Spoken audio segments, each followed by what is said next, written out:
can, come and spend a few hours with us on Saturday, September 20th. Then, coming up on October 11th, we'll have the installation of President-elect Zuri and his administration. That's going to be a joint installation. It's going to be held on October 11th at the Hope United Church. It's along with 23 Central Surrey Online, as well as Nation Builders Kingston. That's Saturday, October 11th, starting at 4 p.m. So please put that in your calendar. We're looking for everybody's support for that special occasion. And then this evening, we are very privileged to have with us Captain Lorie-Ann McIntosh as our guest speaker. Captain McIntosh is a talented and well-respected architect. She's the CEO of McIntosh Collaborative, which is a boutique architect firm here in Kingston. And she's quite capable to be talking this evening about the changing architecture that we see in Kingston, whether it's because there has been a change in the density rules, or that the economy is flourishing, or the rise of the BPO industry. There are a number of things that are happening not only in Kingston, but throughout Jamaica, which is changing the architectural landscape. And we thought that Ms. McIntosh would be the right person to, from an architect perspective, to tell us about some of the exciting projects that are on the way, some of which she's working on, and her foresight as to how Kingston or Jamaica will look maybe 5-10 years from now based on the projects that she's aware of. So the topic is titled Roots and Roofs, Architectural Identity for Sustainable Growth. And I myself and all the members are looking forward to an engaging and entertaining and informative presentation by Captain McIntosh later on this evening. So thank you again for your support. I know you're very busy, but we appreciate the time, and we are looking forward to your contribution at this time. Also, to remind members that we like to make our meetings, even though it's not face-to-face, very interactive. So please use the chat feature. If you have any questions or any comments, please put it in the chat, and we will accommodate a few questions also at the end of Ms. Captain Lorie-Ann McIntosh's presentation. So that's my few words of opening remarks, but now I notice... President? Yes, sir. Go ahead. You spoke about feeding the homeless and providing them with good spirit, but I would suggest that you be very specific when you talk about spirits. Spirits, yes. Some persons here might read it wrong, you know. Yes, good cheer. Yeah, that's better. And positive energy. And it goes a long way, you know. If you smile or you just wish them good morning or all the best, they're not used to that level of care and attention, and they really appreciate it. And you see it in how they respond, and they're both physically or what they say to you. So yeah, it goes a long way. Don't underestimate the efforts that we make at that project. So I was saying that we do have quite a few Kiwanians who are here, and I do see President-elect Zuri online. So I'm going to task him with doing the official welcome and introduction of our guests and members at this time. Zuri, I think I saw you. Thank you, President Stephen. Over to you. Good evening, one and all. On behalf of the Kiwanis Club of Kingston, I extend very warm greetings to you on this Tuesday evening. I know you have many options and there are many other places that you could have been, so we are grateful that you chose to be with us this Tuesday evening as we have another of our weekly meetings. This week promises to be quite interesting, as always, and very educational and informative. I know persons want to hear invest, that your ears perk up. So this evening, we will be talking about investing in Jamaica's architectural identity. And with that said, I want to extend special welcome to our presenter for this evening, Captain Lorie-Ann McIntosh. And if it is, Captain, that you have anyone who is with you this evening, we also extend warm Kiwanis Club of Kingston, greetings to them. And we thank you for your time. Thank you for coming to share with us this evening. And at this time, I would like to extend invitation to all Kiwanians online, wherever you are from, to open your microphones and bring us greetings and just let us know who is in our company this evening. And I am going to start with Kiwanis clubs outside of Jamaica. If we have any Kiwanis clubs outside of Jamaica, now is your opportunity to open your microphone and share with us.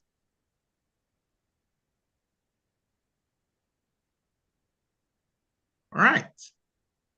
Division 25. Do we have anyone visiting from Division 25?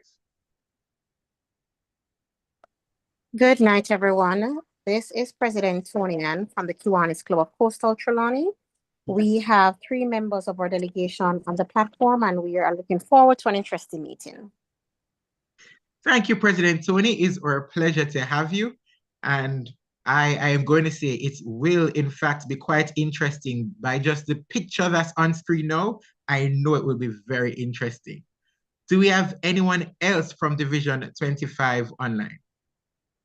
Yeah. Good evening, PE Zuri. This is Director. Hope all is well. I'm from the Kiwanis Club of Montego Bay, and I'm Crystal Heaven.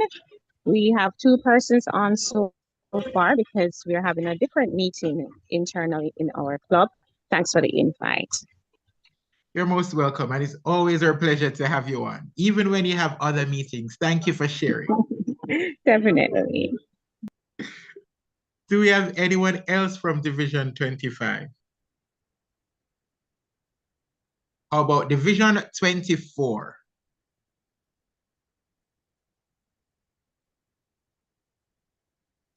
Division 23 West?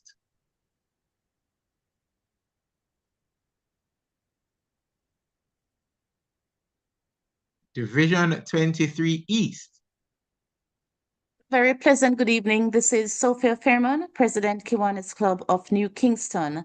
Very interesting topic, and there are 7 of us online, 7 members, and I also invited my daughter Kelly to join. She's an architectural student at Tulane University, and I wanted her to listen in, so I have her as my guest. But there are 7 members, including myself, and looking forward to a very, very good presentation. Thanks for having us.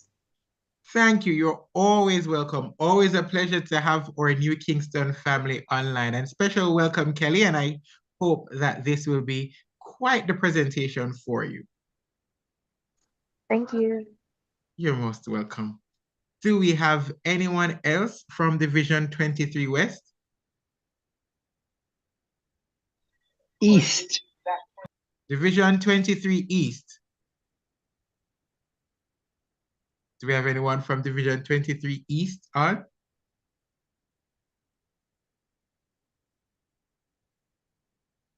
Division 23 Central. Do we have anyone joining from Division 23 President-designate Zuri, of course you do.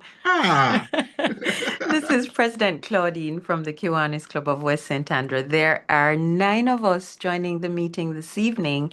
It is always a pleasure to be joining our brothers our grandparents, actually, from the Kiwanis Club of Kingston.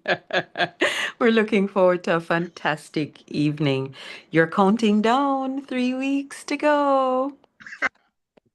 Well, I'm not sure if I should be nervous, anxious, not sure how I should be feeling, but it's our pleasure to have you, our West St. Andrew family, and always a pleasure, President Claudine. Thanks so much for joining us this evening.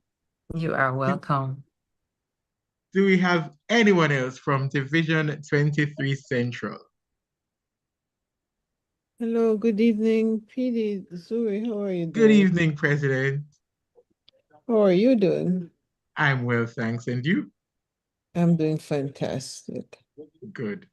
So I am President Eurydice from the Kiwanis Club of 23 Central. Sorry, online. Now, this time we have a delegation of 3 to include PD LaShawn and VP Maxine. Also, I just saw in the chat where DLG Desmond is off to Constant Spring, where he's doing some DLG work by pinning President Bashiva. So he asked me to extend his apology that he's not out transicizing, but that he's out his work. So with that said, I'm looking forward to this wonderful meeting. Roots and roofs, interesting topic. Thank you so much for the invitation. You're most welcome, and it's our pleasure to have you. And we hope that this will be quite the fascinating presentation, and we will all learn as we get more rooted in knowledge. I know, I'm looking forward to it. Thanks. Do we have anyone else from Division 23 Central? All right, well, let me just wish for you all the very best for this evening, and that we all have some interesting takeaways from the meeting. Have a good evening, everyone. And back to you, President Stephen. Thank you, President. Before you go, PD Zuri, I would extend a special welcome to our newest Kiwanian, Jervin Burton, who's on the call. Well, thank you, DLG. I didn't realize that I did not ask about guest of Kiwanis. My apologies. So to my guest of Kiwanis, you are also very welcome to our meetings this evening. I'm so sorry. Do we have any guests of Kiwanians online? Or do we have any members of our SLP community online?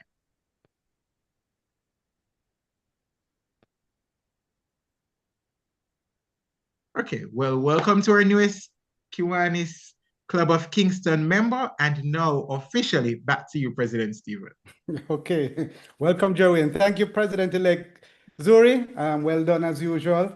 Thank you. Let's move on with our program so we can get to our main presentation. Apologies from absence. You heard President Eurydice mention a while ago. We have apologies from distinguished Lieutenant Governor Desmond. But Secretary Willie, is there any other apologies that you have formally? Distinguished President Richard Reese. And of Treasurer course, Orville. I want to apologize for Treasurer Orville Lewis, who's stationed in Grand Cayman. Okay. Understood and noted. Thank you. Now we're going to ask distinguished President Newton if he can share with us birthdays and anniversaries. I think I saw him online earlier. Over to you, Newton. Yes, President, I'm right here. Okay, good. Thank you, President Stephen. Good evening, everyone.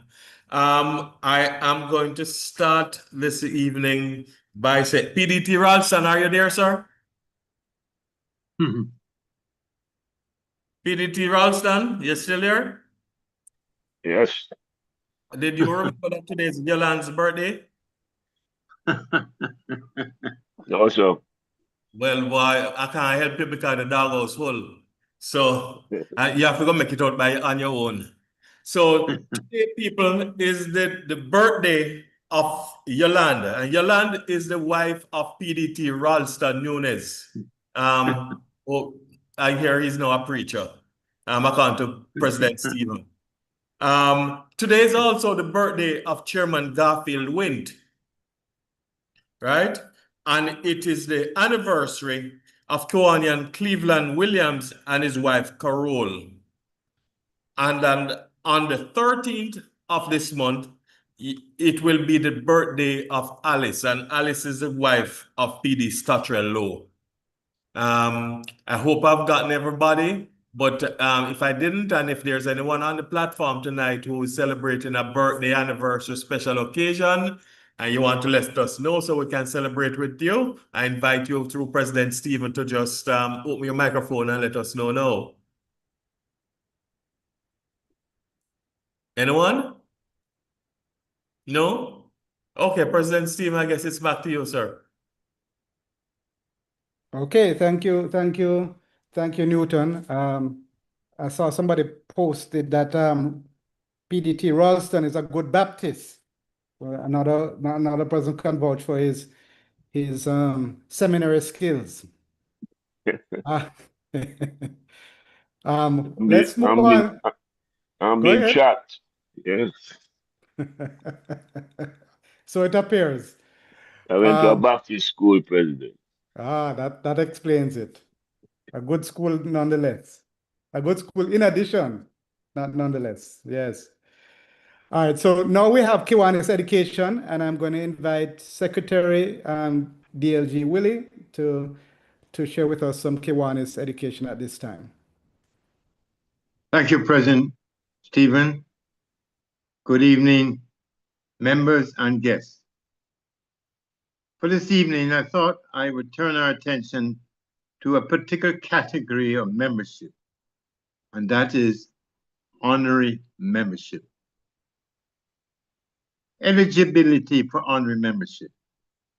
Persons who have distinguished themselves by meritorious service in the furtherance of the policies and programs of the Kiwanis Club of Kingston may be elected to honorary membership, subject to prerequisites as outlined by the board for such membership.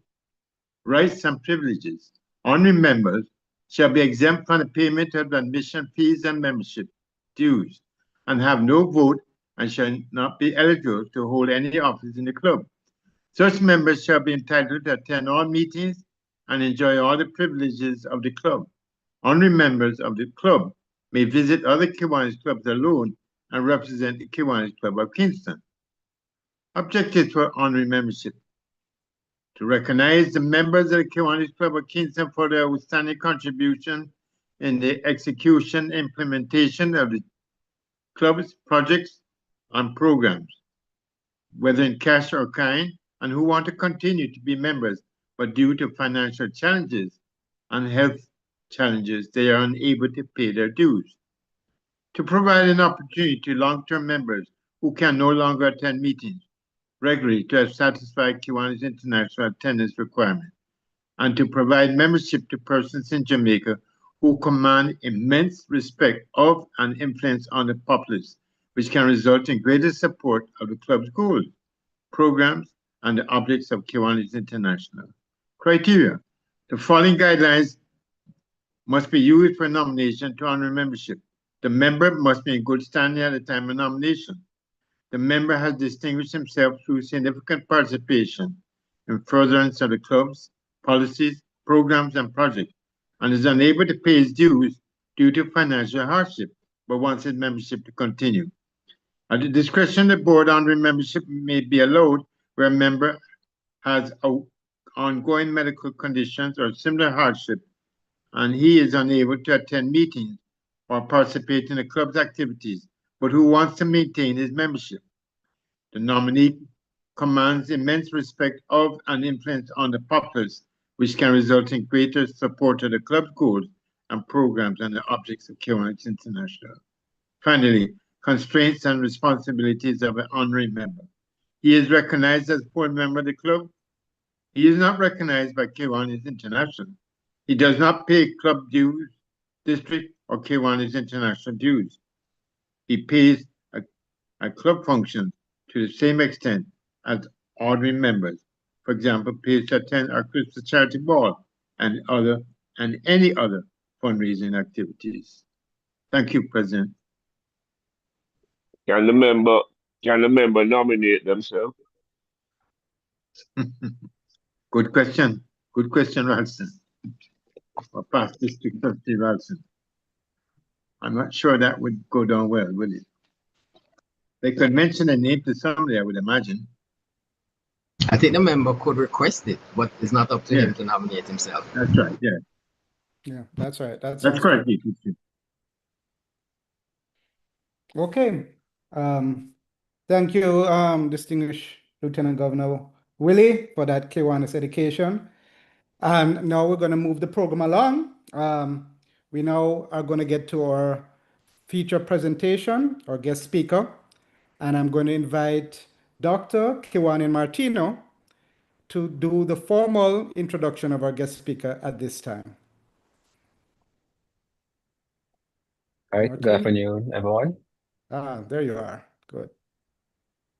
All right, so Captain Lorie-Ann McIntosh is a registered architect in Jamaica with over a decade of experience in residential, commercial, and institutional design.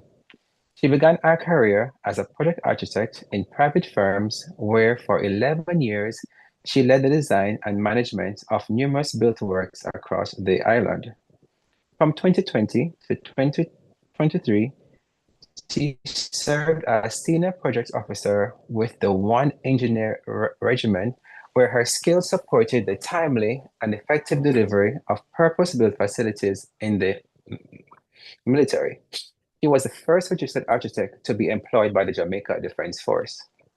Her expertise in construction and the built environment, combined with her drive to explore new methodologies for efficient building, has shaped her reputation as a thoughtful and innovative practitioner.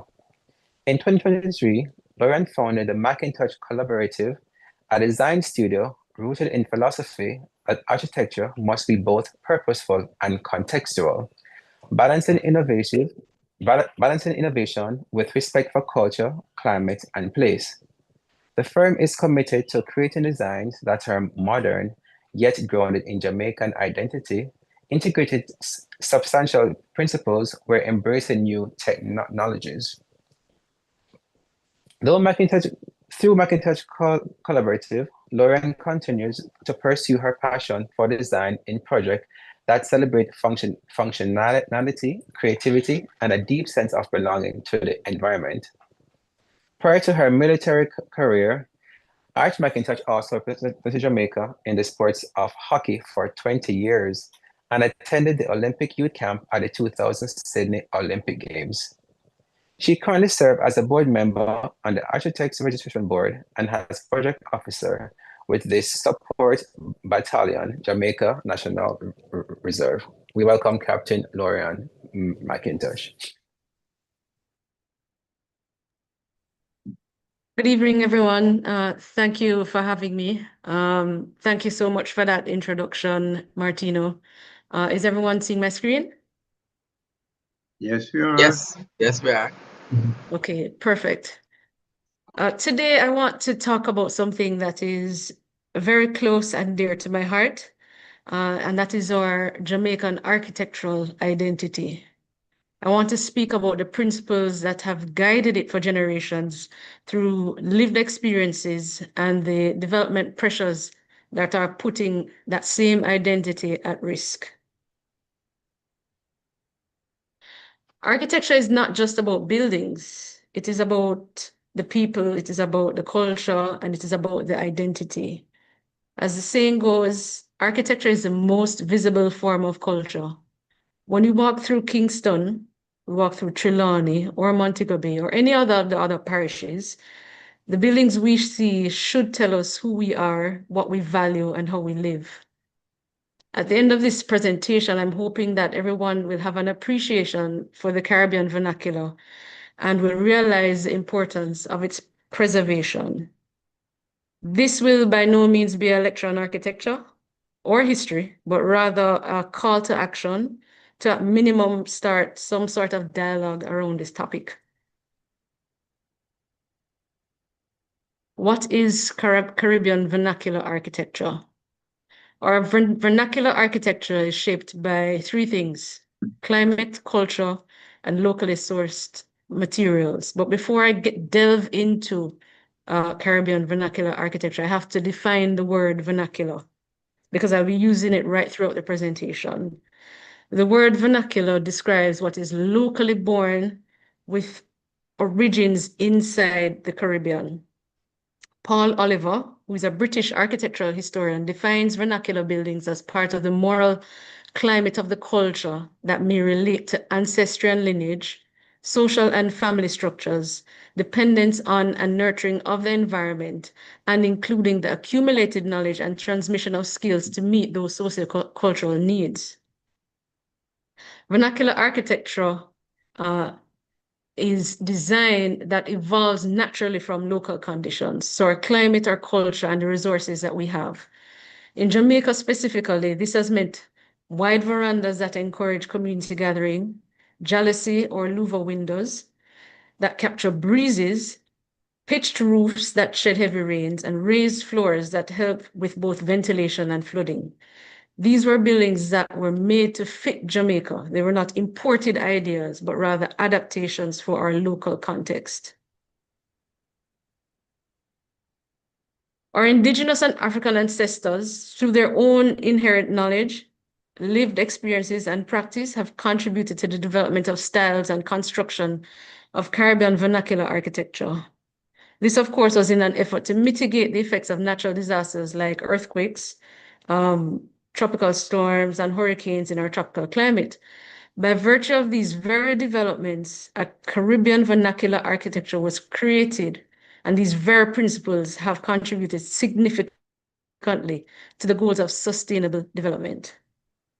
I will discuss briefly some of these principles, and I'm going to start with verandas, wide and deep verandas. As simple and often overlooked, verandas actually protect the core of the building where important spaces are located. They also shade windows from solar heat gain and direct storm water away from those windows and door openings. These shaded spaces where we gather also foster social engagement and allow occupants to actually connect with nature. Another climatic solution incorporated in our vernacular architecture is jalousie or louvered windows. Louvered windows provide superior natural ventilation by allowing natural airflow to penetrate the interior through the angled openings. They offer privacy, they offer security, and they control the level of sunlight that enters the interior spaces. Contrary to popular belief, they are hardy and offer significant protection from hurricanes and heavy rain due to the interlocking of the actual louvers. There's, of course, the glass variation of the louver, but in this context, we're speaking of the wooden type. I remember, and I'm sure some of you can remember as well, growing up as a child in the 80s, almost every home, school, or commercial building had louvered windows. Now, louvered windows are considered old and are not the preferred option over glass windows that offer very few benefits and functions that the louver windows offer. A glass window, whether you push it out or you slide it across, has to be fully closed during a normal episode of rain. And then, of course, because you have to close it, you have to turn on the AC. And as a result, there's no airflow going through the house or the building at that point. The louvered window, on the other hand, can be angled to keep the rain out and maintain some level of natural ventilation. The same goes for a hot sunny day. Glass windows get very hot from direct sunlight, and that heat is transferred into the interior spaces. Louver windows, whether wood, PVC, or aluminum, is less likely to absorb the heat. There have been significant improvements of the louvered window product over the years, because I know most of us, when we speak about louvered windows, we're thinking about the old serpentine louvers. But there has been significant improvements over the years with the louvered window product. Some of them now include gaskets and seals to improve waterproofing and also have enhanced security features.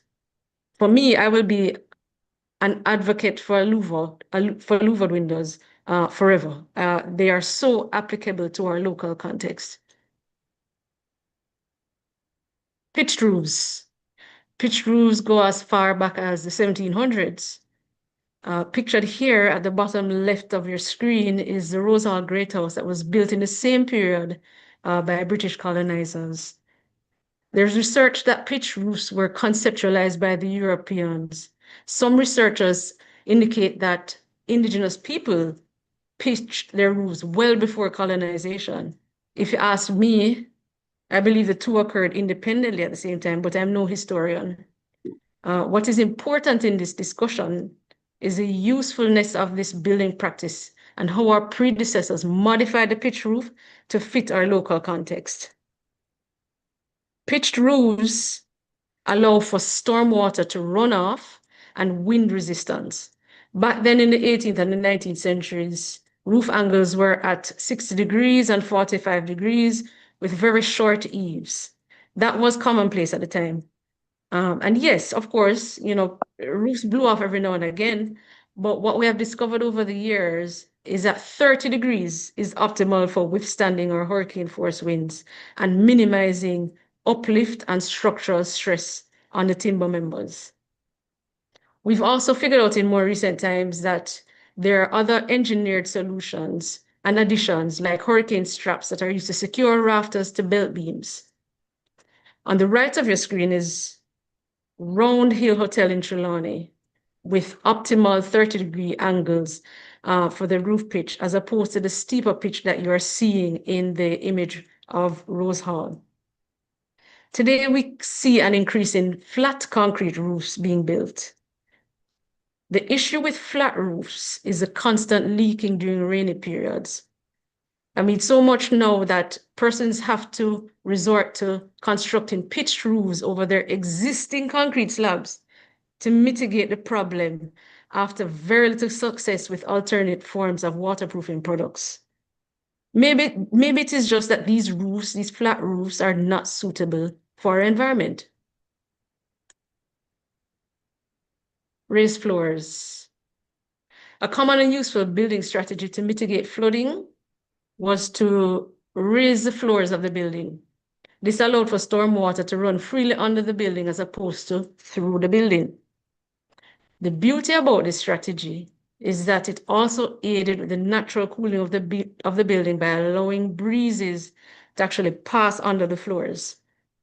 Of course, today, engineering efforts allow us to now route stormwater into cross drains for further disposal in pits and natural waterways, but of course, at an added cost. Raising our floors is a low impact, low cost way of protecting buildings from flood damage and for passive cooling, especially in areas with sloping terrain. Locally sourced materials. The material palette of the Caribbean architecture, vernacular architecture, was not derived out of pure aesthetics. It was intentionally chosen based on what was available at the time. Wood and stone were, of course, available materials between the 1700s and 1800s. Brick was also available. However, after the 1907 earthquake, there was significant damage to structures, and then building practices evolved. Concrete became popular in the 20th century, and wood and stone remained as part of the vernacular. There are various woods endemic to Jamaica. We know some of them: guango, mahogany, juniper cedar, and ponderosa pine, and they all have different applications within the construction industry. Stone, such as limestone and natural river stones, were widely used, and to this day, I'm sure some of you can see some of the structures that were built in previous centuries. We can still see them standing today. Culture, this is a big one. Caribbean vernacular architecture is a syncretic style, heavily influenced by the indigenous people, the Africans, and the European people who inhabited the region. Indigenous settlements built by Taínos, they developed distinct house forms and settlement patterns. The indigenous bohio and cane were early indigenous dwelling types that were incorporated and adapted into later vernacular architecture. African slave settlements as well. The Africans built Building traditions also contributed to the development of structures that were adapted to the tropical climate, such as those designed to catch prevailing trade winds. Today, we as architects, we are trained to catch those prevailing winds when we're designing buildings. The Europeans, of course, they brought Georgian architecture to the region. New materials and construction techniques, such as use of cast iron from the French and mechanical saws from the Scottish, significantly influenced the building methods and aesthetics of the region.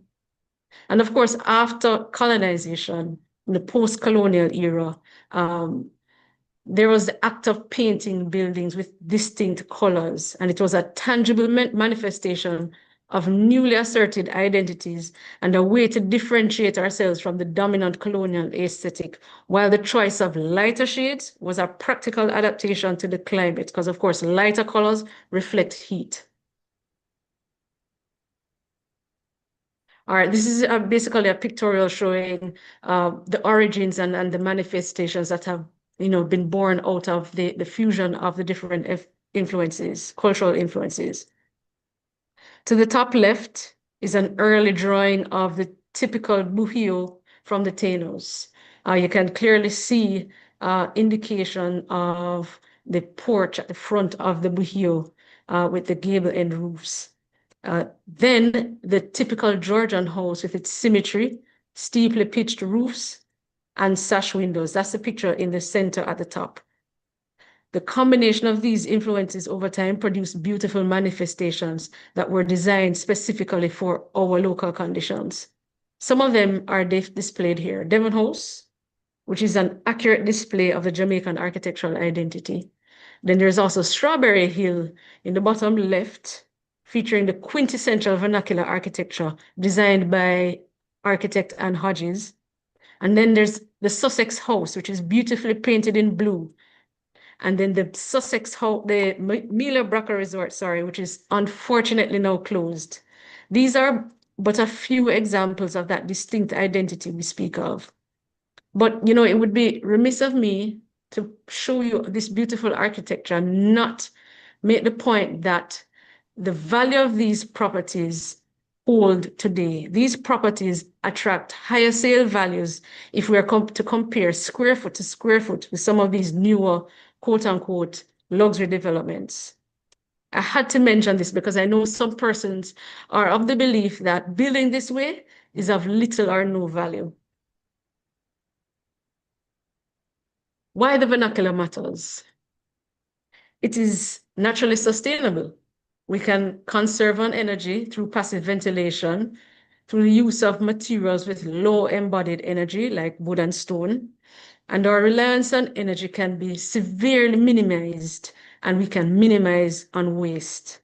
The vernacular forces us to be more resourceful by using these same renewable, locally available materials. Materials like bamboo was discovered later on to be a useful building material that is also very renewable. And who have more bamboo more than we? The vernacular has proved to be socially beneficial through the use of communal spaces like courtyards and verandas. Building in this fashion is also economically sustainable. By participating in the local economy, we are able to develop local industries, thereby reducing our reliance on imported goods and high embodied energy materials. And lastly, but definitely not least, is the preservation of our architectural identity. Buildings that not only look, but feel Jamaican. These design elements weren't just beautiful, they were practical, they were sustainable, and deeply Jamaican. They kept homes cool without the need for air conditioning, used local materials that were renewable, and created spaces that encouraged social connection. Most importantly, they gave us a built environment that looked and felt Jamaican, reinforcing our cultural identity. But there's a shift. There has been a shift. In more recent times, development has shifted. As cities expand, we see more glass towers and gated communities being built. Housing developments push for uniformity and speed amid development pressures. Gated communities create social segregation and loss of community interaction. What is lost in this shift is the adaptation to our climate and the expression of our unique Jamaican identity. The images before you show the more recent developments that we can see around us today.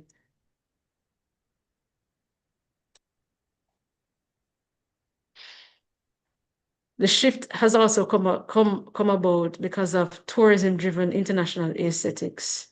International hotel chains bring in foreign designs, designed by foreign architects, and that brings forth a tourism-driven international aesthetic, which is totally devoid of the principles that we've used generation after generation. We saw in the travel news recently that the tallest hotel in the Caribbean is coming to Mobay. What is this hotel going to look like? Generic design is akin to a lost identity. These townhouses before you could be placed anywhere. The housing demand is pushing what I like to term anywhere designs. The material selection, the form, the window types go against all the architectural principles of our Caribbean vernacular. Look at the level of the floor. This is risky development. Fixed windows and large panes of glass give rise to heat gain and thus our reliance on mechanical ventilation. There's a proliferation of these generic manifestations in the market, and if we don't advocate as stakeholders and purchasers for our vernacular architecture, we'll pay the price in the long run. The push and pull, development versus sustainability. There's often this tension. On one side, the pressure for rapid development, profit, and international aesthetics. And on the other hand, more sustainable, climate-smart vernacular design. Too often, we are told that we have to choose a side. But the truth is we don't have to. We can develop sustainably with modern needs and still honor our roots. The cost of losing our roots. When we abandon vernacular principles, we pay the price. Energy costs rise as buildings rely on air conditioning instead of natural ventilation. Designs that ignore climate become uncomfortable, inefficient, and of course, a byproduct of that is a reduction in productivity. We also risk losing that distinctively Jamaican sense of place, ending up with buildings that could be anywhere in the world, but don't reflect us. We become more susceptible to damages from natural disasters if we do not employ the principles of the vernacular. We also begin to rely heavily on imported construction goods and services that drive construction costs through the roof. I'm sure some of you can relate. Additionally, if there's no demand for the services of our local tradesmen, they will actually migrate to where their services are needed or change to other industries. We will lose our local tradesmen and tradeswomen.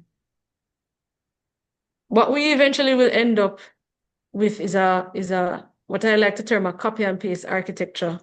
We copy from Florida and we paste it here. That is the reality we're faced with right now. And if we continue down this path, we risk becoming everywhere and nowhere. Okay, so I'm going to talk a bit about the economics of this architectural identity.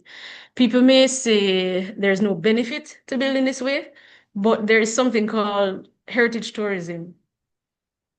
Preserving the vernacular architecture can actually be of value to the economy.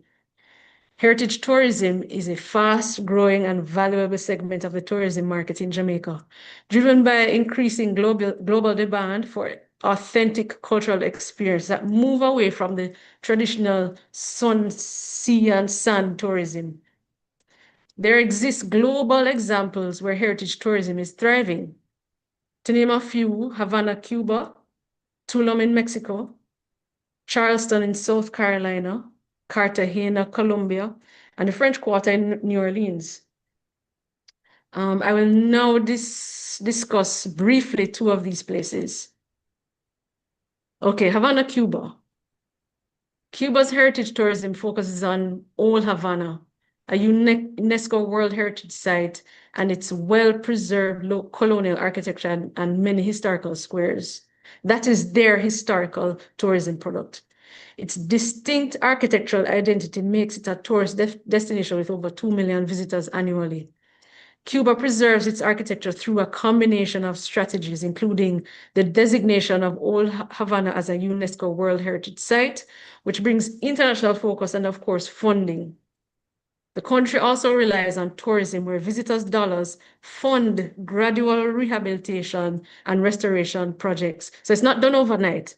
And often the renovation works and the restoration works are carried out by local architects with the support from international organizations and community involvement.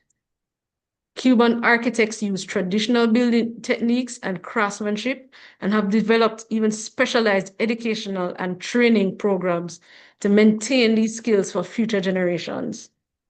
One might say that Cuba has not developed over the years due to the embargo.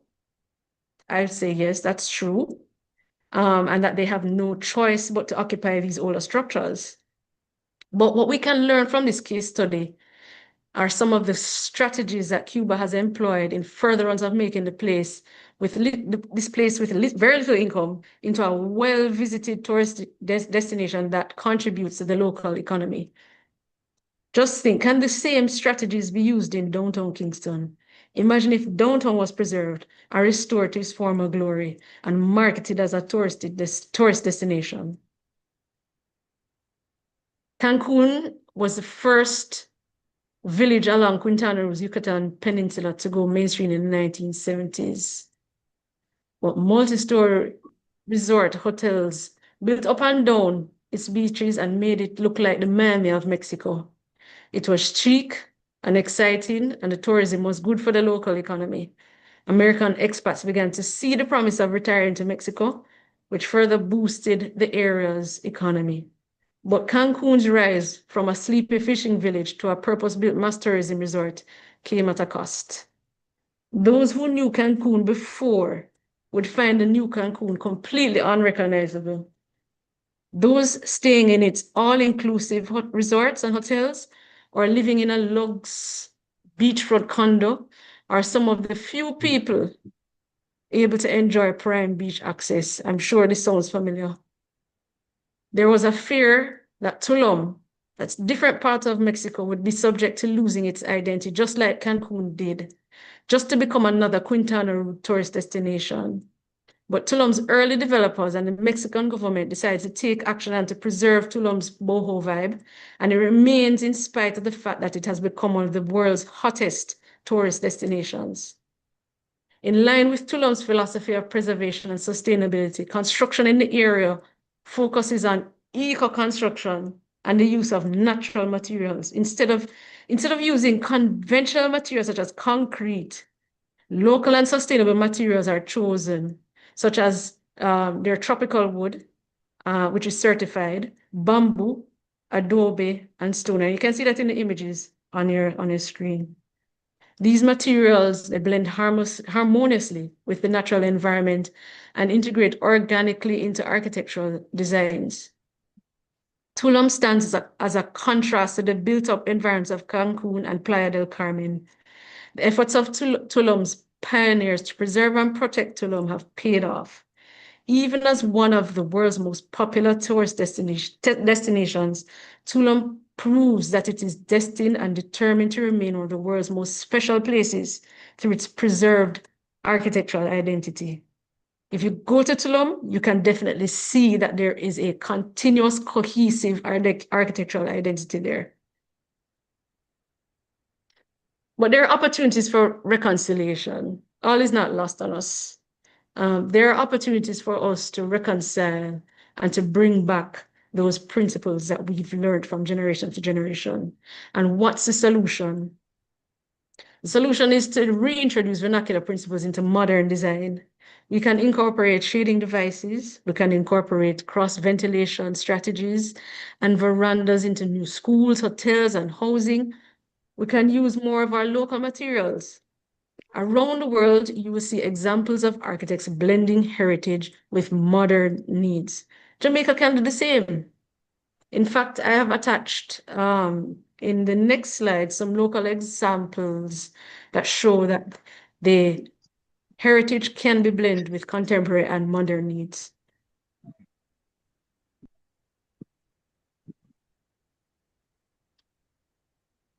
Okay, this is one of the projects coming out of McIntosh Collaborative. We designed this wellness retreat cottage, attempting to use the vernacular architectural principles we know that work within our local context. We incorporated the louvers, the jalousie windows. We incorporated deep and wide verandas to encourage interaction. And we created breezeways to force cross ventilation. And we also raised the floor, as you can see, to facilitate stormwater runoff and passive cooling under the building. The result is a piece of architecture that will blend traditional architectural principles with modern needs, creating a contemporary vernacular architecture that is fitting within the local context. This is another project that came out of my office.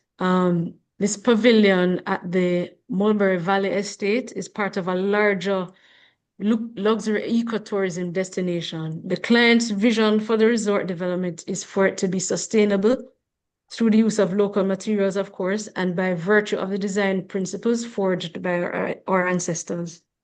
We designed the pavilion with a double-pitched roof, as you can see in the picture on the right. We raised the floors, we incorporated louvered screens, and deep and wide verandas.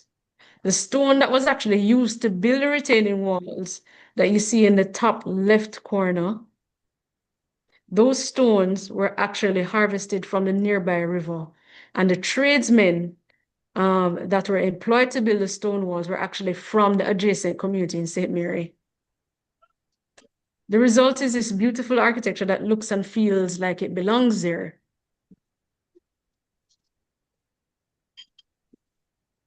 This is Mila Bracco, that was designed by architect Clifton Yap.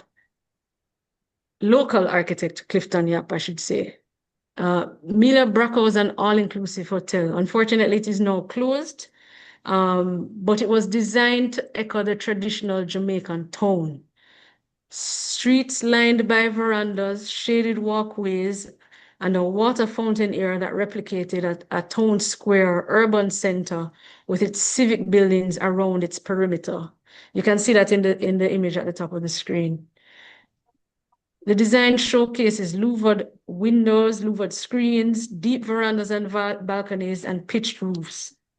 You can see that lighter colors were also used to paint the exteriors reminiscent of that Jamaican identity that we previously spoke about. The architecture became a part of that authentic Jamaican experience that tourists demand. And lastly, this is a house that I had designed recently at my office. It's called Fulcrum House. Our intent was for it to be a nod to the traditional Jamaican great house through the use of pitched roofs, deep public and private verandas, louvered screens, and raised floors.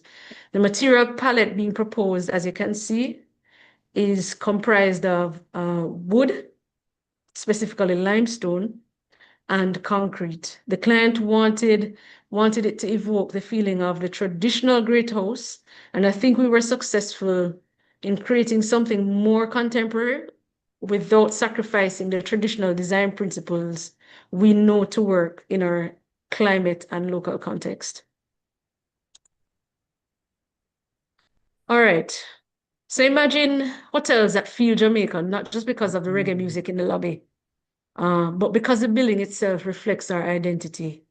Imagine housing developments that are modern, but still using shading, verandas, and breezes to keep residents comfortable.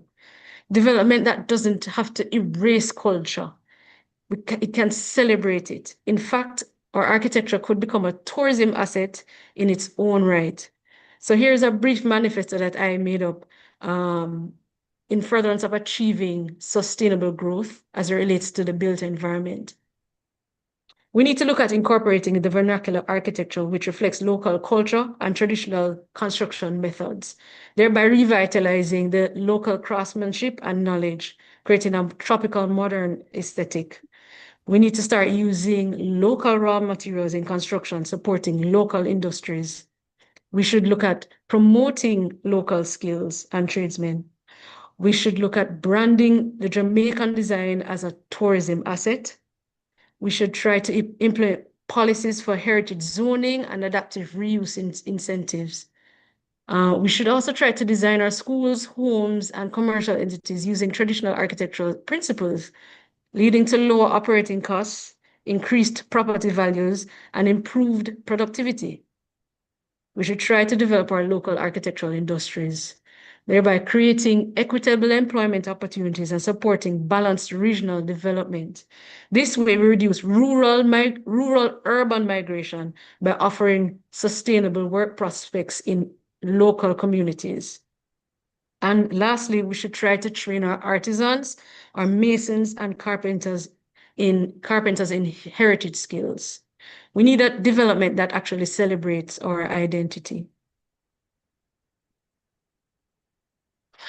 So my challenge to you today is this: can Jamaica build forward without leaving its roots behind?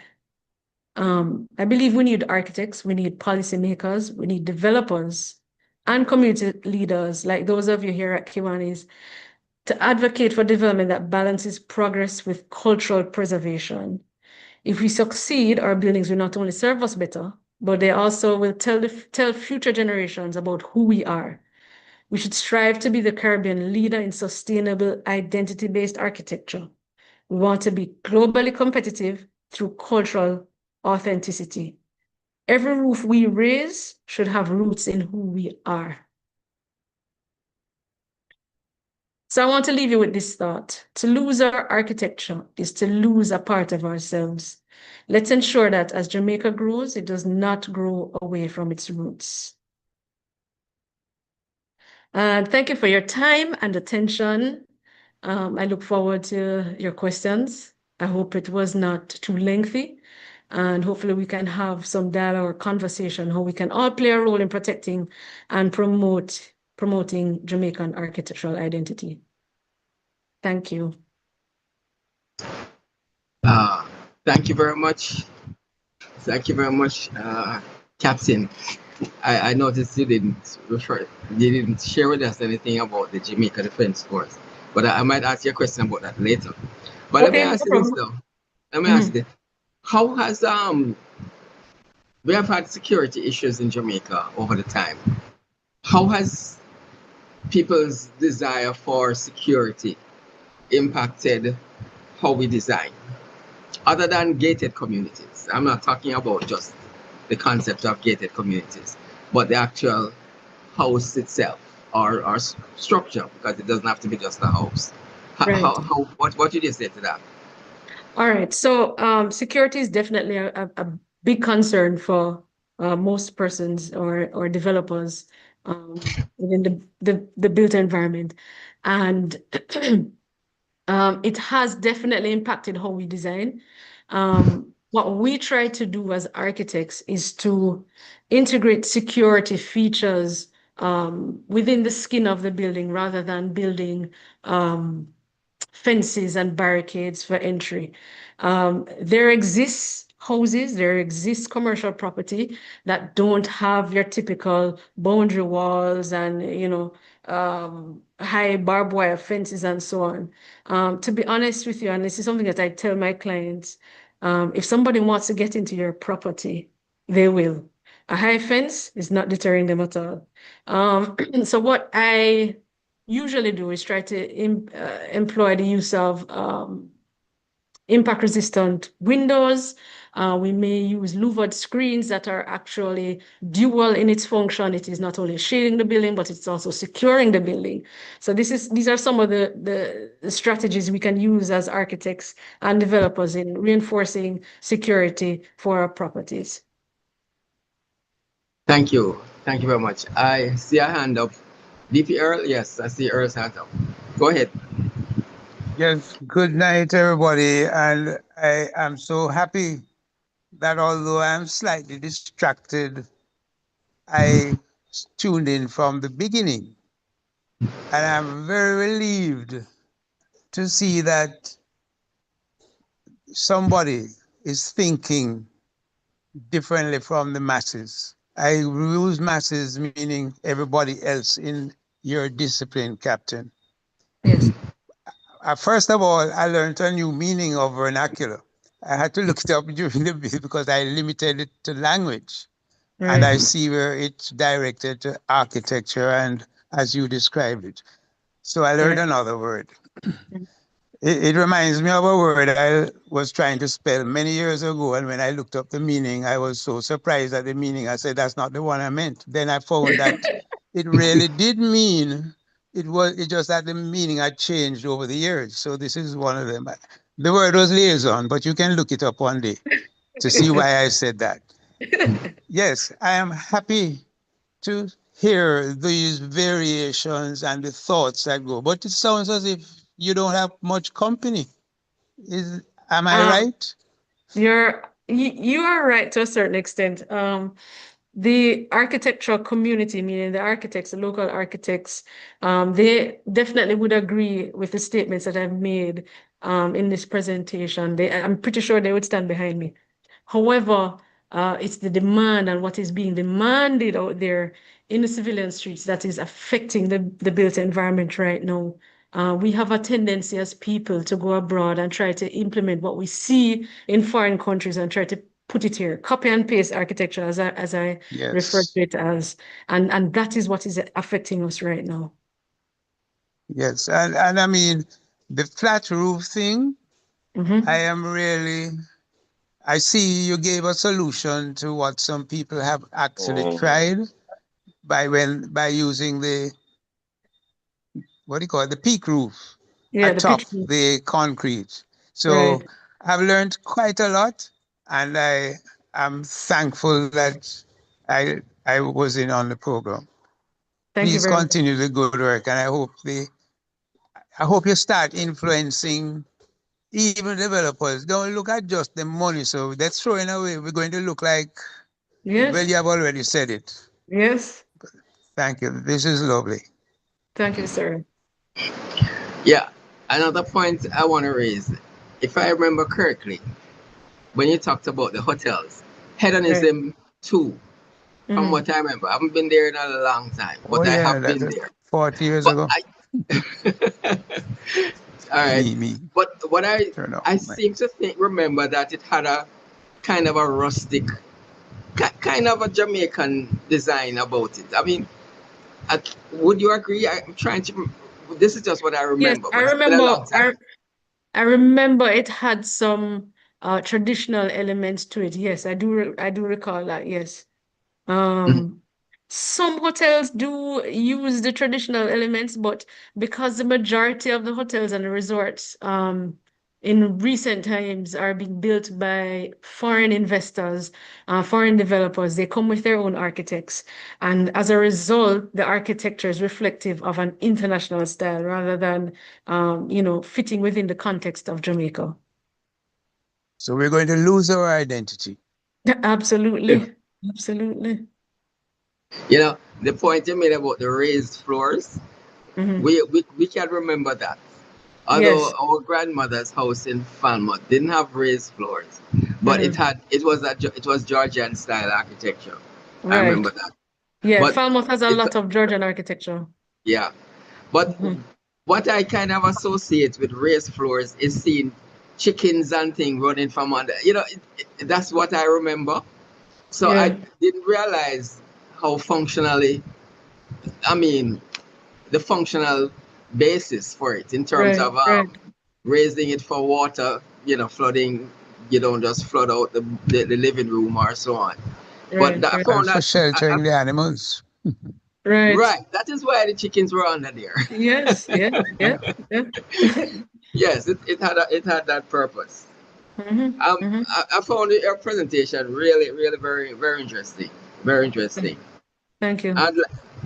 I want to make one comment about the flat roofs.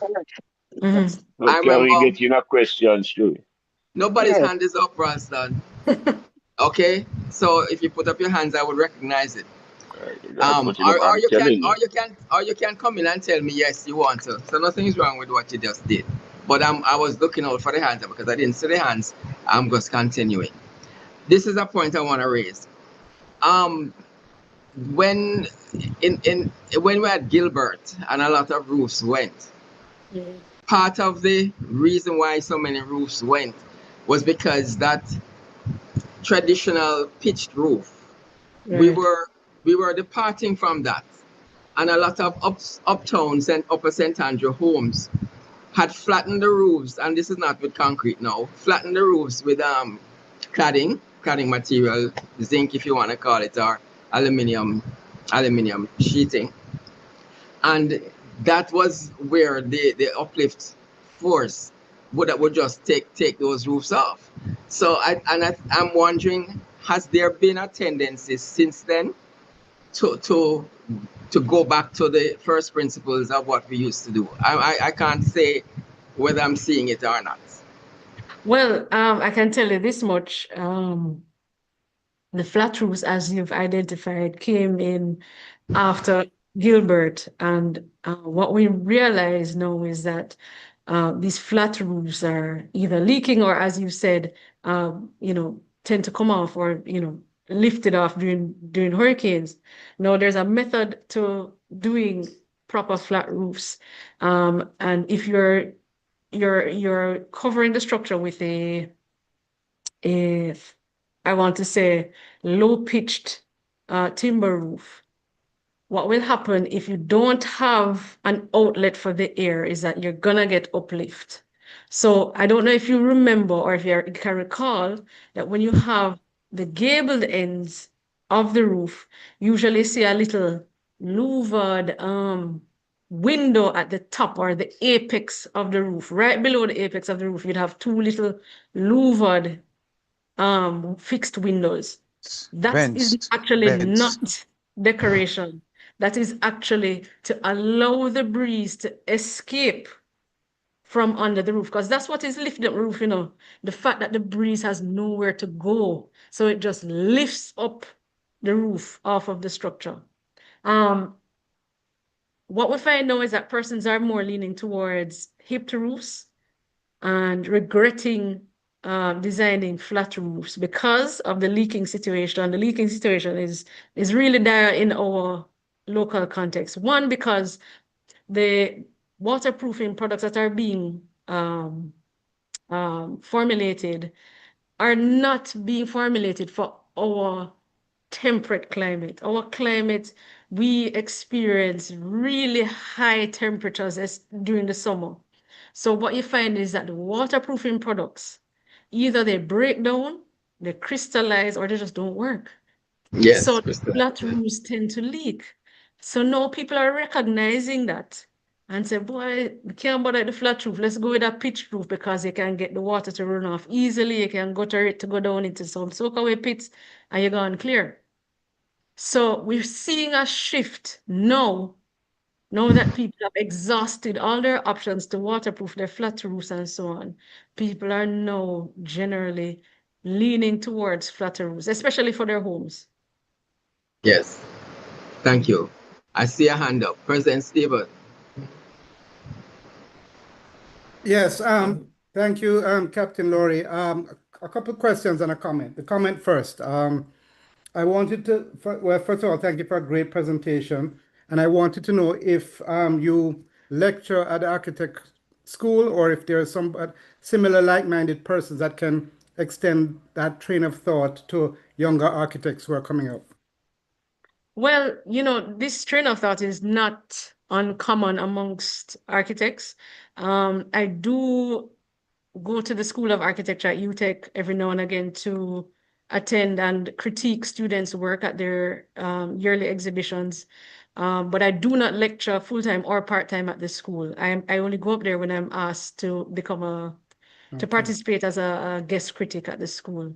As I said, what I am speaking about here is not uncommon amongst the graduates of the school and the registered architects here in Jamaica. It is just whether or not we are given the opportunity to implement these strategies across the built environment in Jamaica.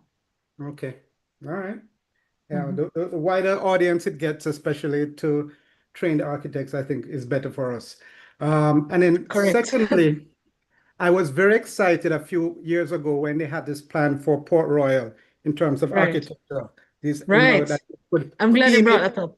Yes. theme it in the Georgian style, and Yes. it wouldn't take much to reconfigure what is there to create Right. a real planned environment. What has Right. happened with that, and do you have any thoughts on that initial Boy, plan? you know, Stephen, I actually, when I was in school, I heard about that plan. That was many years ago. Um, you Bobby know, Bobby and Stevens. Stevens. Yeah. and you know, as Yeah, with politics, most of the rehabilitation or the preservation projects in Jamaica, it is spearheaded by the government. We don't have much private sector injection into these projects. And of course, once we change government or, you know, the priorities of the administrating government, you know, those projects probably move down the totem pole year by year. So unfortunately. I actually was privy to the designs and saw them, and they were wonderful. And they, as you said, they reflected the Georgian architecture that has become a part of our identity. Right now, the Naval Hospital over by Port Royal is rotting. It is rotting. I'm pretty sure if we had, you know, followed through with the project, you know, these places could have become lovely places with, you know, tourism injected throughout Port Royal to kind of revitalize and bring energy back to Port Royal, but it just has not been done. Okay. Very unfortunate. But so go ahead, ahead. DP. Go ahead. I'm finished. Those are my Okay. 2 comments. Thanks, Laurie. No Okay. problem, Stephen. I was just wondering, I don't see any more hands up. Is there anybody else who would like to say something and doesn't know how to use the hands up in Zoom? Or I don't know if there's any question in the chat. I haven't checked it recently. Did PDT Ralston have a question or a comment?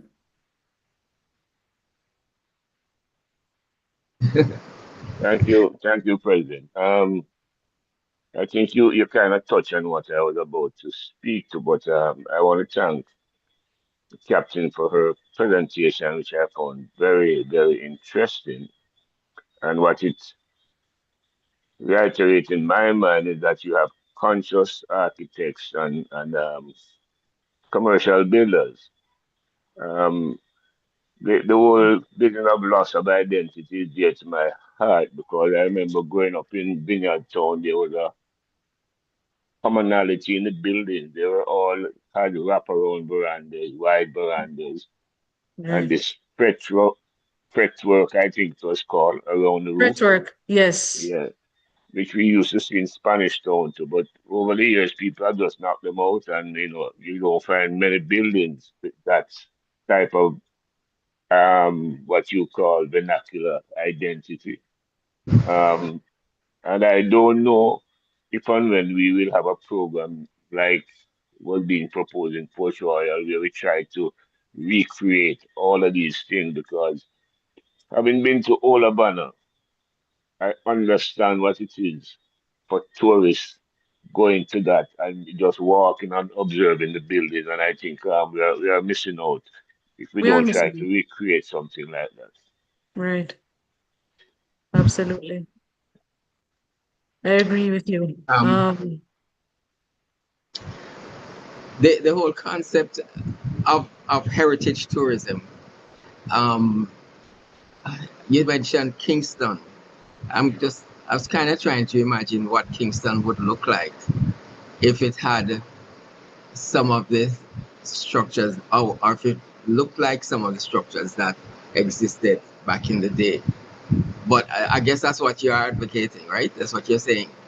Right. There are areas where there is a concentration of historical architecture and that reflect the quintessential traditional Jamaican vernacular architecture.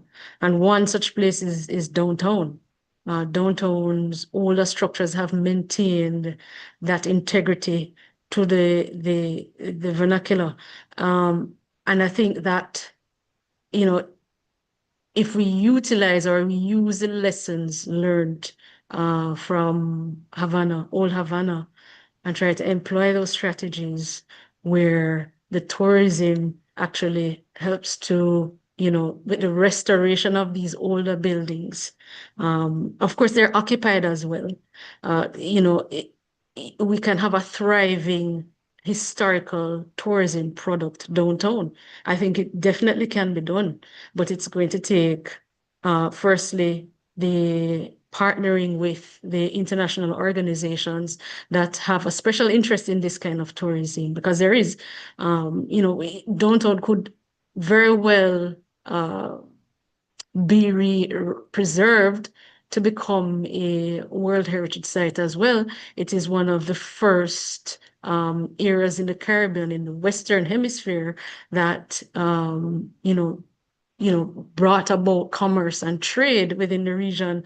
And, we are not playing upon this part of history. So I really feel that we are losing, these historical aspects that have value. We're losing them right in front of our eyes, and nobody's doing anything about it. Downtown definitely has that potential to be that tourism asset, just like Old Havana. I cannot see, any barriers or differences between the two, really.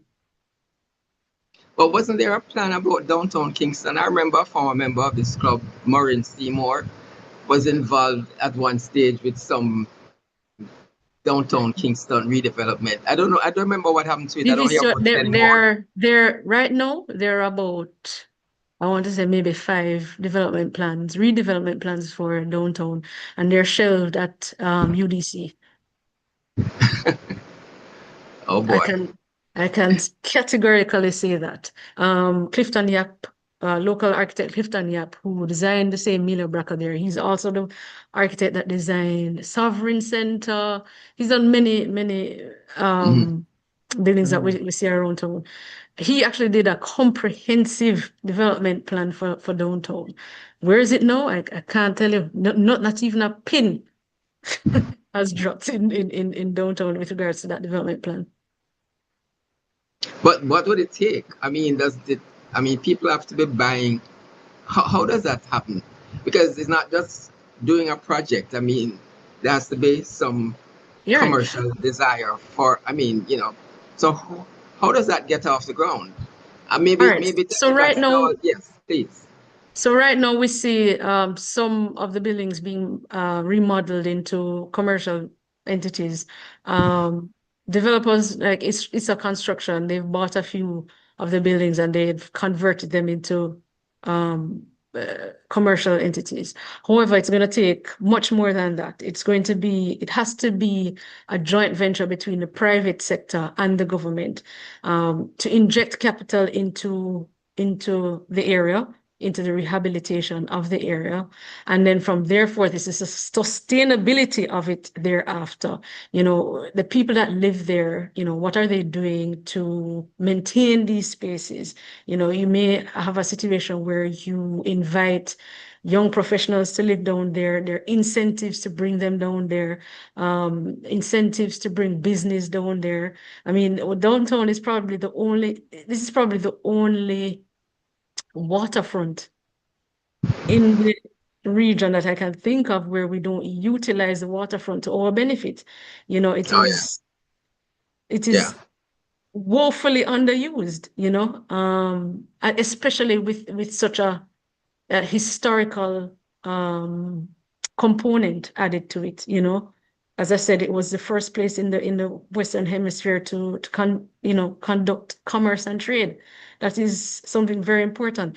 Grace Kennedy has the first building. They've actually preserved it. The first building that Grace Kennedy built is still there, where the ships came in and they were able to trade goods and services. Goods, not services. Sorry, goods. That still exists, and it's because of Grace Kennedy that building still stands to this day. So there's a rich history down there that we're not utilizing to our benefit as a country. Yes, I see another hand up. Oh, DLJ Willie, your time. Or did you not? DLJ, hey, Willie? Your hand is up.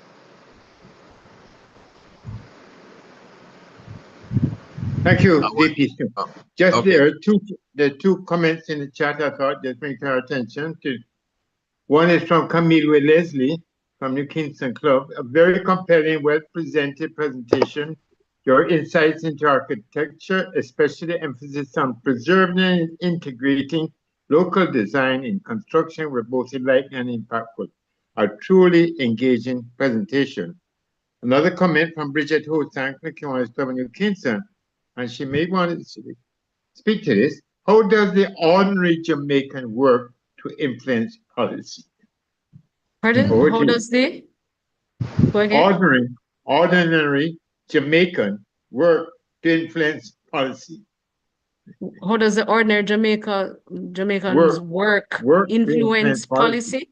No, Yes. work Influence to influence. I guess she to just means how does influence the ordinary policy. Jamaican influence policy? Yes.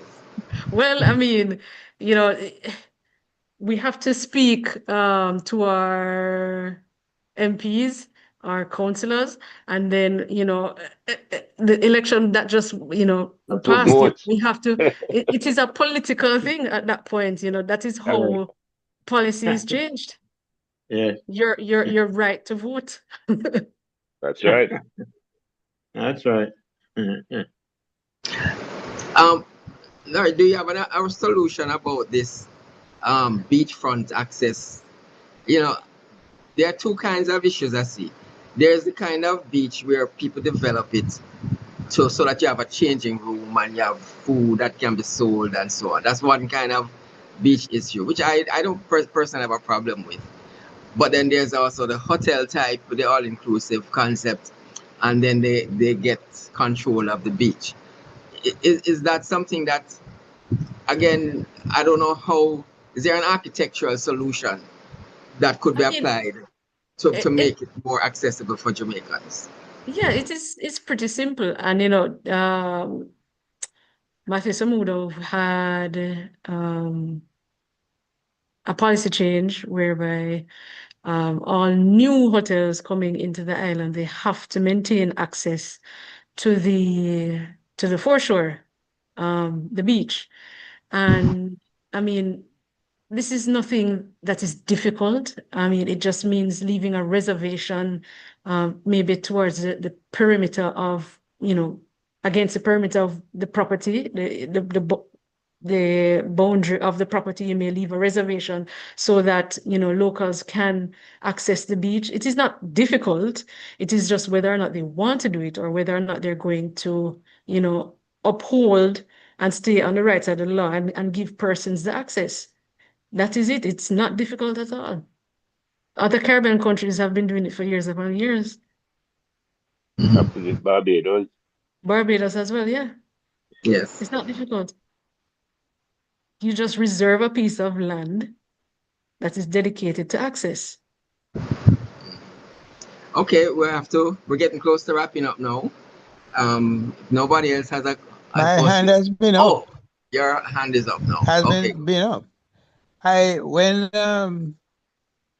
When our guest speaker mentioned about downtown Kingston being a commercial thing, I had the opportunity. Point of order. I think we need to do an extension. Okay. Can I move for it since I'm on here? Yes, you can. All right. And so it's seconded. Well, I am just moving for that. PDG Ralston, I expect to second. All right. Thank you. Yes, I had the opportunity, it turns out to be 15 years ago, to go to Australia. And that Sydney Harbour, I mean, I just couldn't picture how you would convert downtown Kingston to be the nightlife place, but I see where the potential has been. And I know that folks have given it a thought, but I don't think it has gone any further. What's your pitch on that, Captain? Of course, downtown, there's the issue of security and security because there's a lot of social issues, you know, and security issues downtown. There are ways to deal with those issues.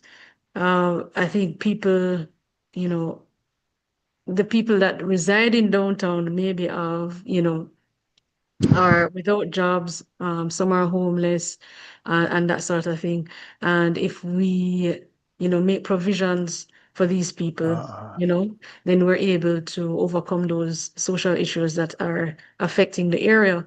Now, once you bring business into downtown, you're automatically creating employment. Once there is business there and employment there, people will be more inclined to live down there. But there are very few businesses downtown. There are a lot of abandoned structures. Those, yes. And the Yes. owners are probably away, and they're Right, not going to try to and get them. they're breeding grounds for the homeless, Yeah. the violent, for criminals. So, I mean, once we start to clean up the area, inject businesses downtown, and have incentivize people to move down there, and incentivize developers as well, because they're not going to build down there unless there's some sort of incentive to go down there.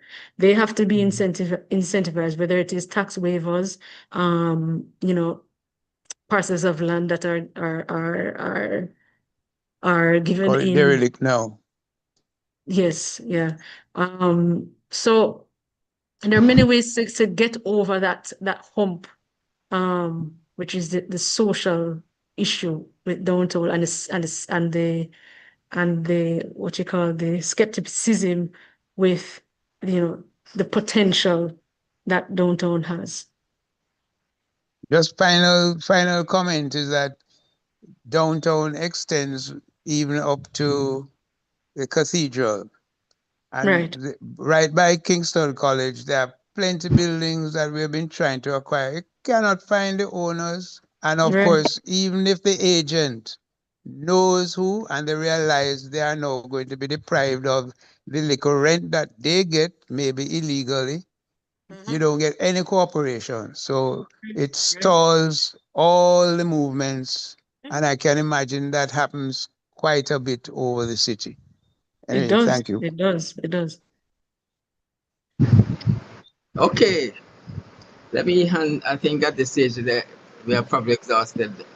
But maybe we could always continue a bit, but I think it's time to pass it back to President Stephen. And Yes. can invite thank you.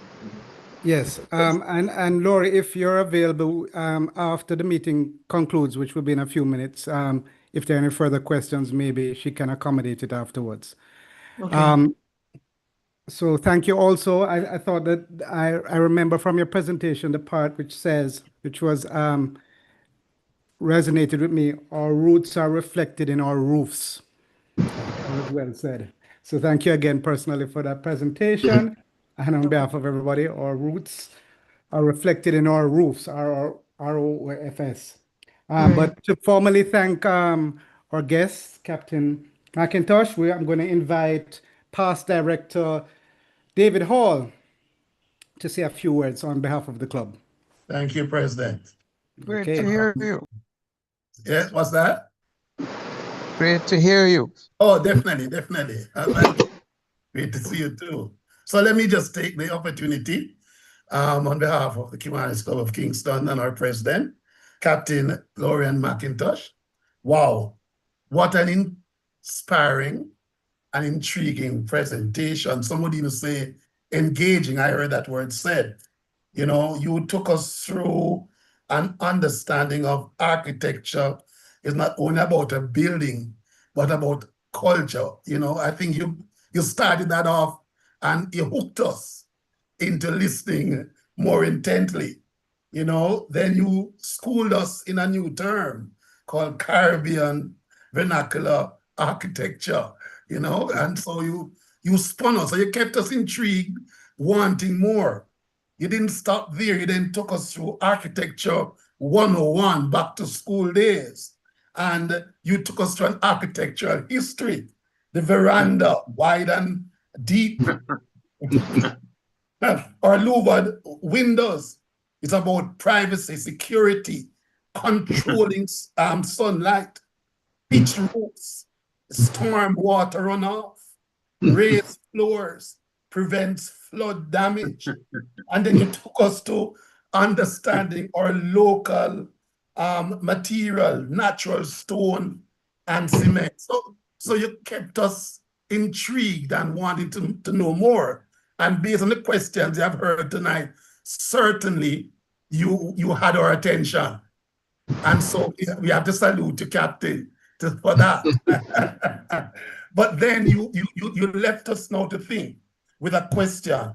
What is the cost of losing our roots? And then in conclusion, President said one of them, but you said clearly, heritage can be blended with our modern roots. We looked at the modern against where we're coming from, our architecture. Development that's or more, but listen, you look at the fence abroad. Because of now abroad when is in 40 years ago.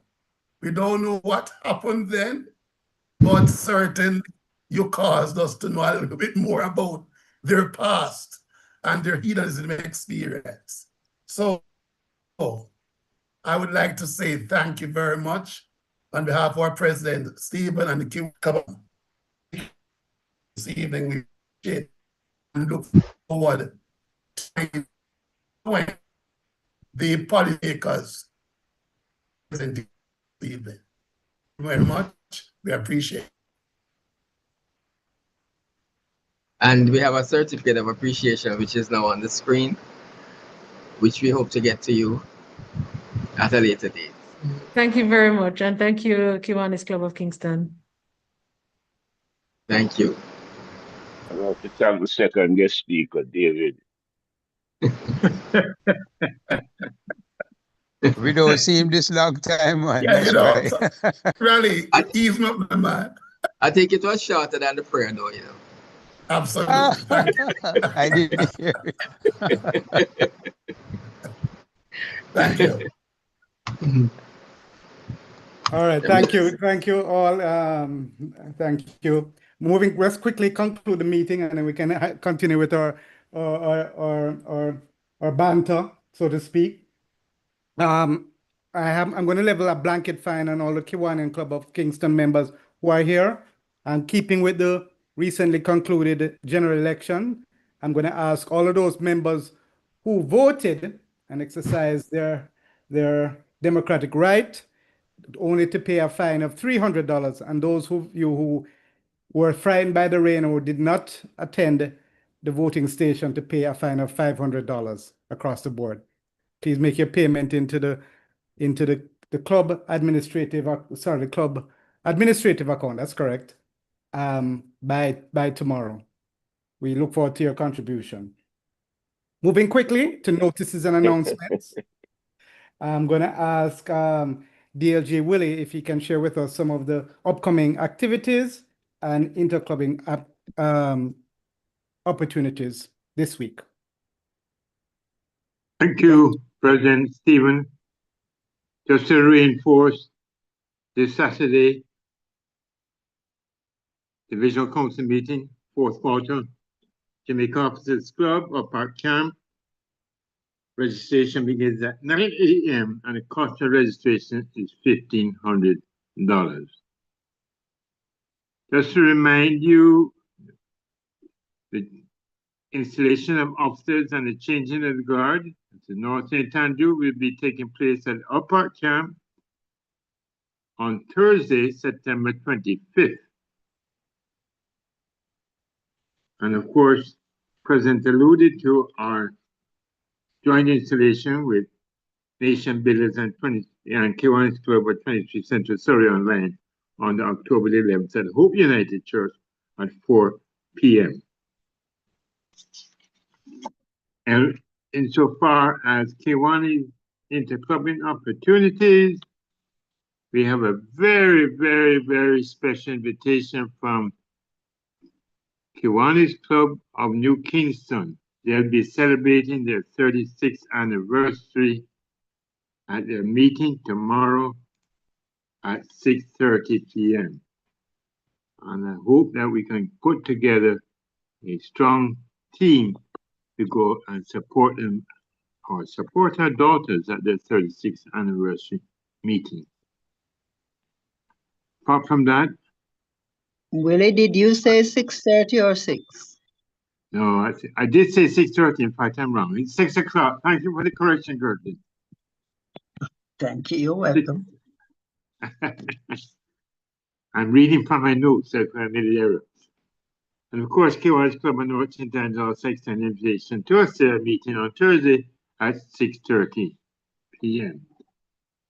I must mention, however, on Thursday, we had committed ourselves to assisting with the purchase of paint for the sickle cell unit.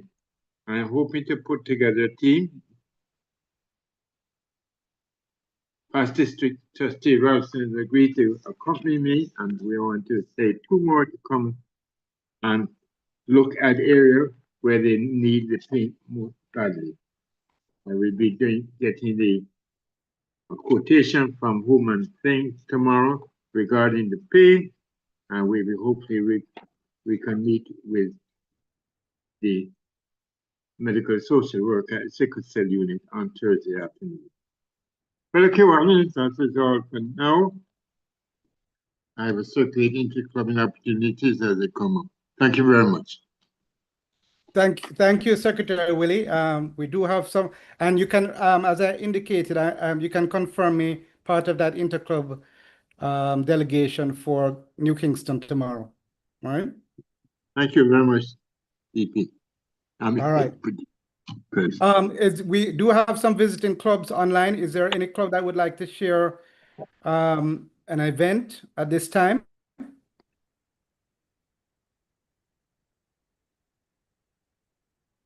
Going once, going twice. Okay.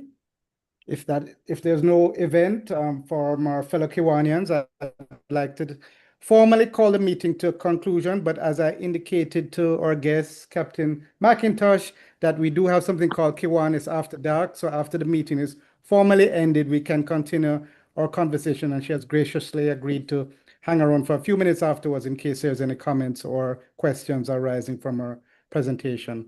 So with that, the last thing I have to do now is to formally terminate the meeting. But before I do so, I'd like you to raise your glass, if you have a glass, or in this case, have a flask. And let's propose a toast to Kiwanis International, Jamaica Land We Love. Cheers. This formally concludes the Kiwanis Club of Kingston meeting for this evening. Thank you, everybody. Have a safe journey home if you're not at home yet. And thank you for turning out. DLG, Trevor, we see you. Glad you could make it. Cheers. Just a word. I lost power on my computer. It is now booting up, but because I have another device, that's why I'm able to still speak. So we can continue the chat. I won't be able to play any music until after the computer boots up. But we can continue the chat for now. Yeah. All right. Yeah. If I'll exercise some presidential privilege and ask Lorie a quick question. I've noticed, and this is just a general question from a layman, I noticed in recent times that we have now developed this concept of bungalows over the water. First Sandal, South Coast, and then I think one of the properties in Hanover have done it.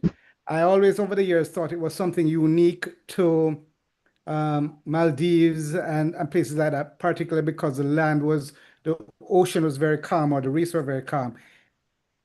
Knowing Jamaica as it is, and knowing our suspect to hurricanes. Susceptibility. That's the word I'm looking for. Thank you. Susceptibility. With it.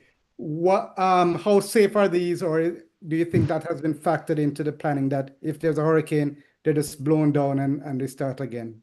Well, that's exactly it, Stephen. That's how they look at it.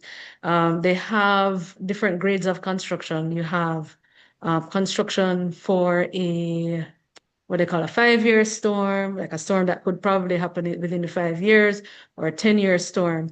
And the level of construction is directly applied to that level of storm. And it affects the cost of construction, the type of materials used, and the building methodology. So Sandals, the overwater suites, I can't remember what year storm they were building to, but it was built with the recognition that in a storm, if it blows away, that the foundations will remain intact and they would rebuild the superstructure. Okay. That is how it is designed. Okay.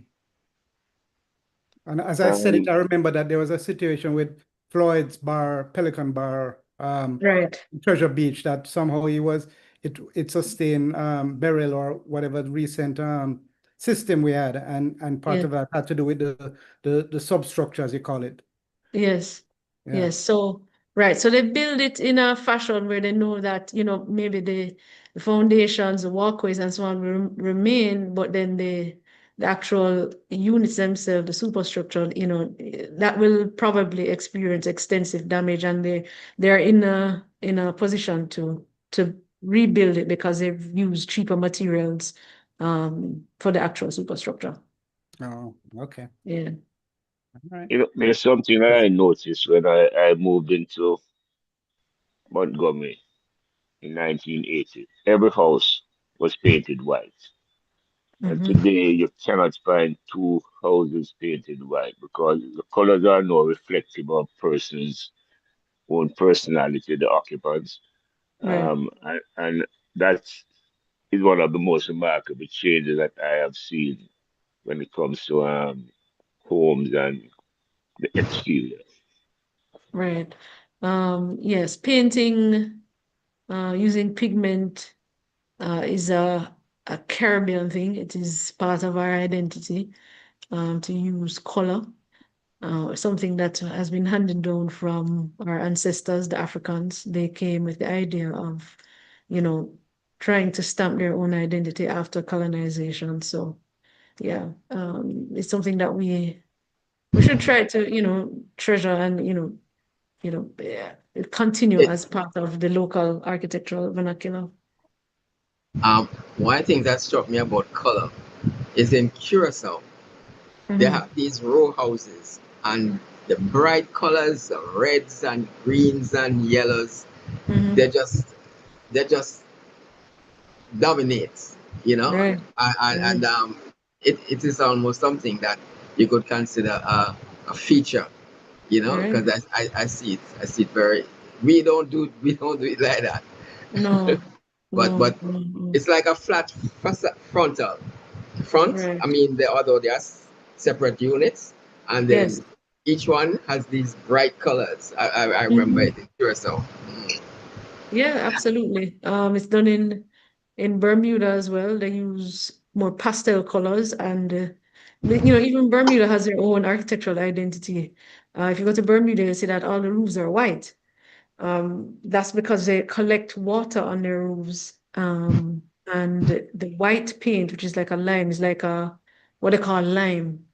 Um, helps to purify the water going down into the cisterns that the water storage cisterns that they have on the side of the house, and that is where that tradition of painting the roofs with lime came about, and over the years it just continued, and that became their architectural identity. That if you see a picture of Bermuda today, or if you Google it right now, you will see all these white roofs and these light pastel colored walls.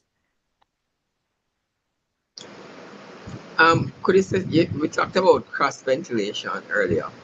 Mhm. Could you say something about um, the orientation of the house Right. in terms of which side the wind comes from? And I don't remember I Okay, don't remember that prevailing part. breezes. All right, so our Northeast, prevailing breezes, typically in Jamaica, northeast. especially in Kingston, come from the northeast at night.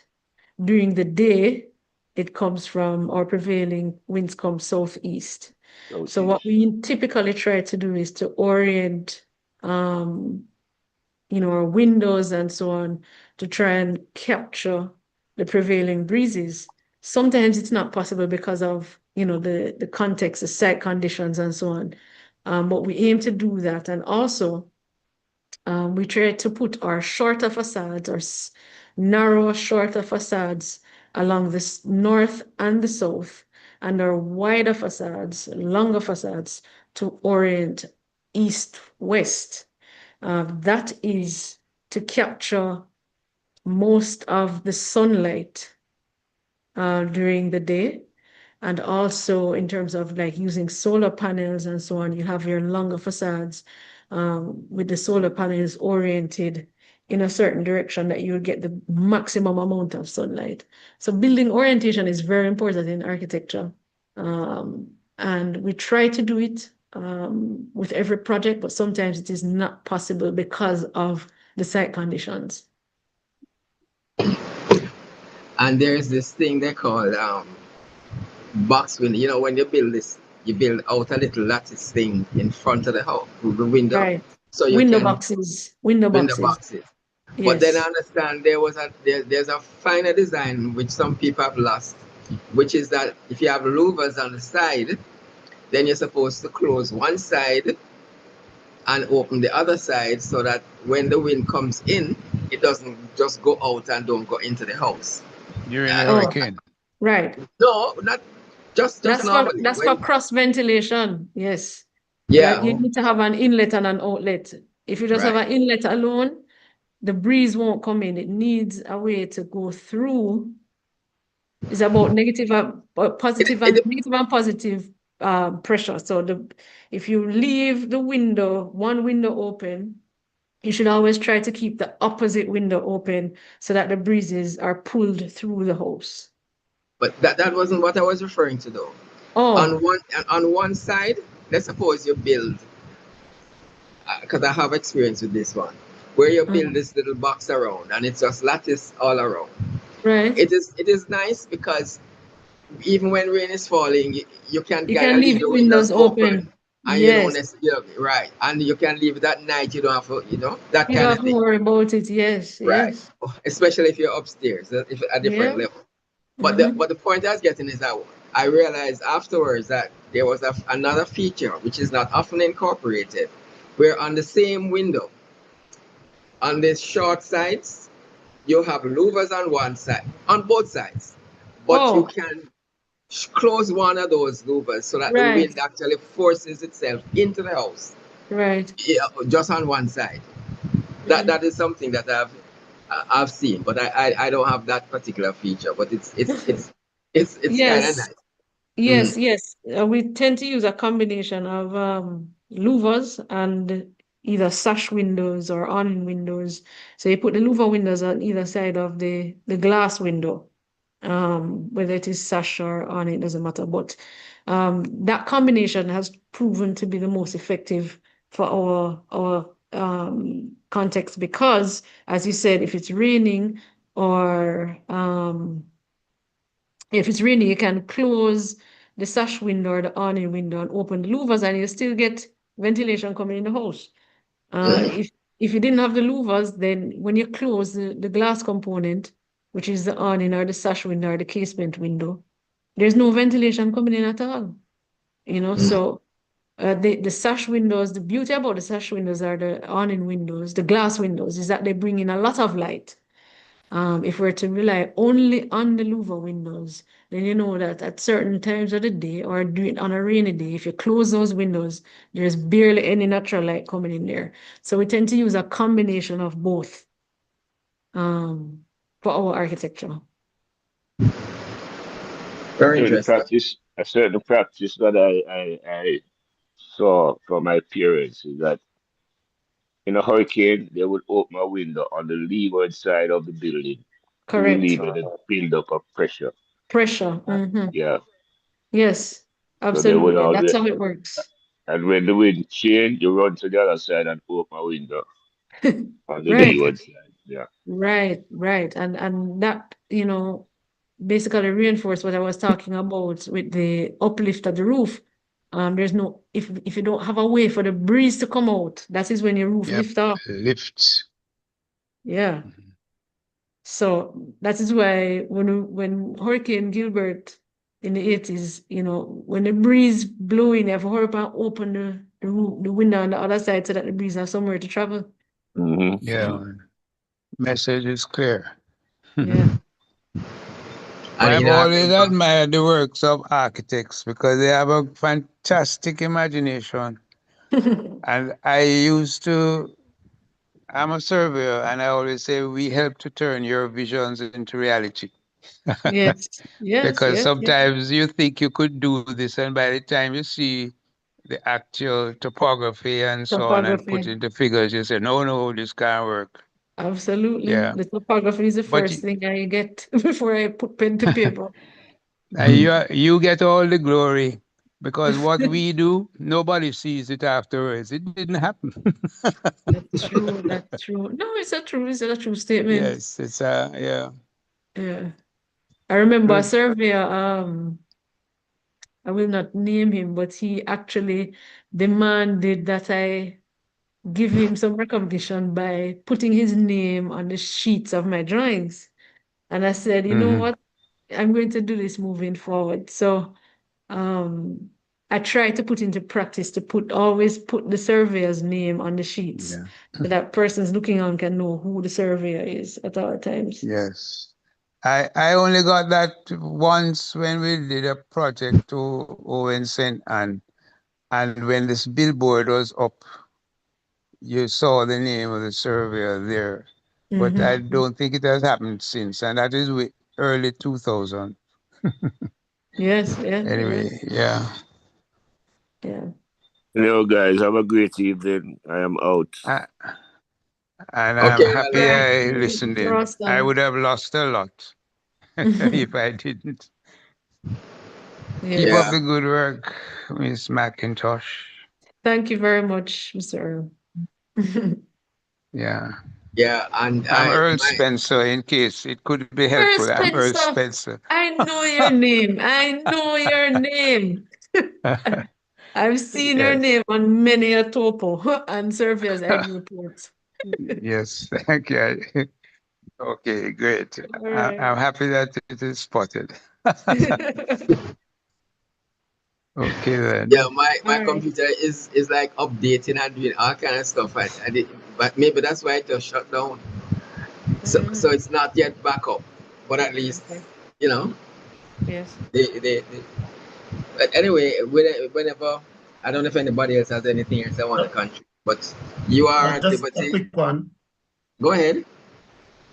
David, so can I contact you off air, Captain? Sure. Right. I can leave. Did I leave my contact information? I can give him your number. Okay. Thank you very much, Mr. Spencer. I thought when I said the name David Hall, you'd react like you did for Earl Spencer. No, I'm just teasing. I'm not in your line of business at all. Okay. Don't worry about David. David and I share birthdays, although I was here before him. Okay, all right. In other words, he said he's my friend. So thank you. Yes. October 30. Okay, that's my mother's birthday. I see it. So you can bring David into the loop now. Thank you. I will. Thank you. Good. Yeah, man. All right, so Mr. Hall, you can get my contact information from that's the other Spencer. Yeah. Yes. Yeah. Thank you very much. I will. That's my brother, you know, Captain. Really? Oh. Yeah. Well, so the family affair. I'm the senior one.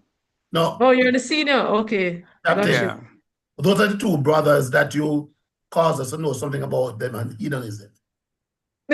Okay. Got you. Okay, I'm just getting ready to boot up now. So if anybody wants to hang around in a few minutes, I might be able to start playing some music. But thank you again, Lorie-Ann. It was really, all really right. I'm going to go and eat some dinner right now. Yeah. and probably do some work. All right. So thank you Okay. again. Nice Thank Good you. meeting you all. night. Good All night. right. Bye.